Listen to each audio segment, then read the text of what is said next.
Hello दोस्तों, स्वागत है आपका हमारे चैनल लर्न 24/7 पे। पिछले भाग में हम पढ़ चुके हैं प्रस्तावना क्या है तथा उसके विभिन्न आयाम। इस भाग में हम देखते हैं कि प्रस्तावना संविधान का भाग है कि नहीं तथा प्रस्तावना में संशोधन आर्टिकल 368 के तहत किया जा सकता है कि नहीं। इससे संदर्भित मुख्यतः 3 केस आए। सबसे प्रथम केस बेरुवारी विवाद 1960 में आया। द्वितीय केस केशवानंद भारती बनाम केरल राज्य, जो बहुत ही फेमस केस रहा। इसमें भारत की अब तक की सबसे बड़ी कॉन्स्टिट्यूशनल बेंच बैठी 13 जजों की। तथा तीसरा केस मिनर्वा मिल्स बनाम भारत संघ 1980 में आया। चलिए एक एक करके समझते हैं। बेरुवारी विवाद 1960 में यह कहा गया कि प्रस्तावना संविधान का भाग नहीं है तथा प्रस्तावना में संशोधन आर्टिकल 368 के तहत नहीं किया जा सकता है। वहीं केशवानंद भारती बनाम केरल राज्य 1973 में संविधान के मूल ढांचे का सिद्धांत प्रवर्तित हुआ, जिसमें यह कहा गया कि प्रस्तावना संविधान का अंग है तथा प्रस्तावना में संशोधन किया जा सकता है आर्टिकल 368 के तहत, जिसके तहत प्रथम बार प्रस्तावना में संशोधन किया गया। अभी तक एक बार ही किया गया है 42वें संविधान संशोधन के तहत, जिसमें 3 शब्द जोड़े गए: समाजवादी, पथनिरपेक्ष और अखंडता। कितने शब्द जोड़े गए? 3। समाजवादी, पथनिरपेक्ष और अखंडता। अभी तक एक ही बार हुआ है प्रस्तावना में संशोधन, वो भी 42वें संविधान संशोधन 1976 के तहत। इसी में एक और जोड़ा गया 42वें संशोधन में एक और संविधान था, जिसमें 368 के तहत 4 ऐड किया गया। 368 4 ऐड किया था, जिसमें सुप्रीम कोर्ट की न्यायिक समीक्षा की शक्ति को कम कर रहा था। इसी संदर्भ में ये मिनर्वा मिल्स केस आया, जिसमें आर्टिकल 368 4 को सुप्रीम कोर्ट ने खत्म कर दिया तथा ये कहा कि प्रस्तावना संविधान का अंग है तथा प्रस्तावना में संशोधन किया जा सकता है।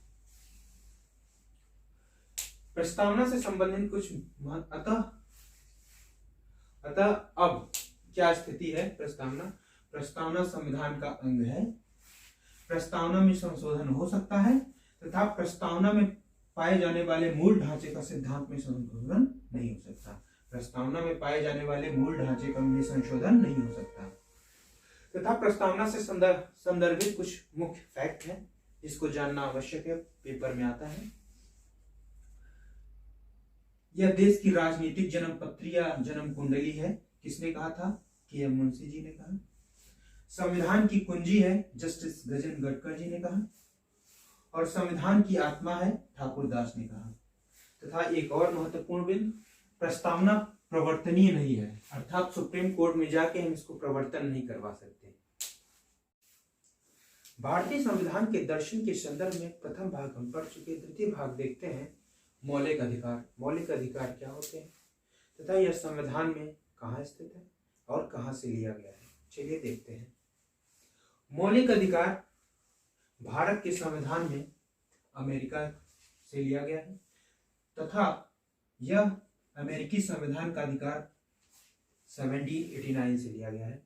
भाग 3 में स्थित है और यह अनुच्छेद 12 से लेकर 35 तक इसका विस्तार है।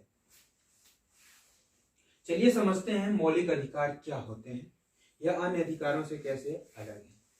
मौलिक अधिकार वे अधिकार हैं जो व्यक्ति के भौतिक और नैतिक विकास के लिए आवश्यक है। मौलिक अधिकार वे अधिकार हैं जो व्यक्ति के भौतिक और नैतिक विकास के लिए आवश्यक है तथा जिन्हें संविधान में विशेष संरक्षण प्राप्त है तथा संविधान में जिसे विशेष संरक्षण प्राप्त है। चलिए समझते हैं भारत में अधिकार।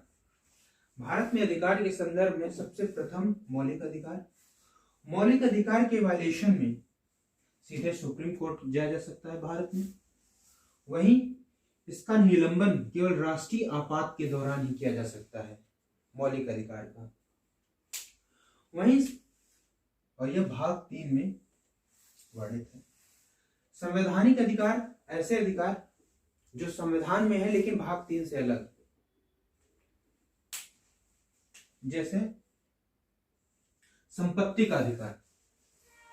हालांकि संपत्ति का अधिकार पहले मौलिक अधिकार था, लेकिन 44th amendment, constitution amendment act में इसे 300A में डाल दिया गया और इसे एक संवैधानिक अधिकार बनाया गया। वहीं सांविधिक अधिकार, कानूनी और वैधानिक अधिकार ऐसे अधिकार जो हमें संसद कानून के द्वारा हमें प्राप्त होता है, संसद कानून के द्वारा प्राप्त होता है, ऐसे अधिकार को सांविधिक, कानूनी या वैधानिक, जैसे मतदान का अधिकार क्या है, वैधानिक है, कानूनी और सांविधिक अधिकार है। वही समझते हैं मानव अधिकार। मानव ऐसे अधिकार जो हमें मानव होने के नाते प्राप्त हैं, ऐसे अधिकार को मानव अधिकार कहते हैं। इसका मुख्य स्रोत universal declaration of human rights 1948 संयुक्त राष्ट्र संघ द्वारा कूटबद्ध किया गया, जिसे भारत में भी लागू किया गया। समझते हैं मौलिक अधिकार का वर्गीकरण। मौलिक अधिकार मूल संविधान में 7 प्रकार के थे। मौलिक अधिकार मूल संविधान में 7 प्रकार के थे। 44th संशोधन 1978 में संपत्ति का अधिकार को भाग 3 से हटा दिया गया और 301 में डाल दिया गया। 300A जो एक संवैधानिक अधिकार रह गया, न कि मूल अधिकार है। और 86 संशोधन 2002 में मौलिक अधिकार में फिर संशोधन किया गया, जिसमें शिक्षा का अधिकार जोड़ा गया आर्टिकल 21A के तहत। अब मुख्यतः 6 प्रकार के मौलिक अधिकार हैं। समानता का अधिकार, जिसमें आर्टिकल 14 to 18 है। स्वतंत्रता का अधिकार 19 से 22, 19, 20, 21, 21A और 22। शोषण के विरुद्ध अधिकार 23 और 24। धार्मिक स्वतंत्रता का अधिकार 25 से 28। शैक्षिक और सांस्कृतिक अधिकार 29 से 30। और संवैधानिक उपचारों का अधिकार आर्टिकल 32। मूल अधिकार का वर्णन आर्टिकल 12 से 35 तक है। एक एक करके समझते हैं हम। सबसे पहले आर्टिकल 12। आर्टिकल 12 में राज्य की परिभाषा दी गई है, जो कि राजनीति विज्ञान के संदर्भ में नहीं दी गई है। शासन के संदर्भ में राज्य की परिभाषा आर्टिकल 12 में दिया गया है, जिसमें कहा गया है केंद्र की संसद और सरकार, प्रांत का विधानमंडल और सरकार, और स्थानीय संस्थाएं। विधानमंडल, विधान परिषद और विधानसभा मिलकर बनती है। अब चलिए समझते हैं आर्टिकल 14। आर्टिकल 14 में समानता का अधिकार में आर्टिकल 14 में दिया गया है, भारत के प्रत्येक व्यक्ति को कानून के समक्ष समानता तथा कानून का समान संरक्षण। अर्थात भारत के प्रत्येक व्यक्ति को कानून के समक्ष समानता तथा कानून का समान संरक्षण।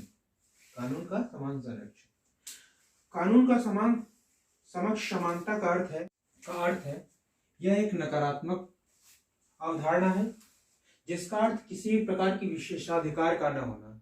जिसका क्या अर्थ है, किसी व्यक्ति को किसी भी प्रकार का विशेषाधिकार नहीं होगा, कानून के समक्ष सभी समान होंगे। यह ब्रिटेन से लिया गया है। डायसी का कानून, कानून का शासन से आर्टिकल 14 कानून के समक्ष समानता लिया गया है। हेलो दोस्तों, यदि हमारे चैनल की वीडियो आपको अच्छी लग रही हो तो कृपया लाइक, शेयर और सब्सक्राइब कीजिए। यदि हमारे पढ़ाए हुए कंटेंट में कोई प्रॉब्लम है, आपको समझ में नहीं आता, तो कृपया कमेंट कीजिए, हम आपको जरूर रिप्लाई करेंगे। धन्यवाद।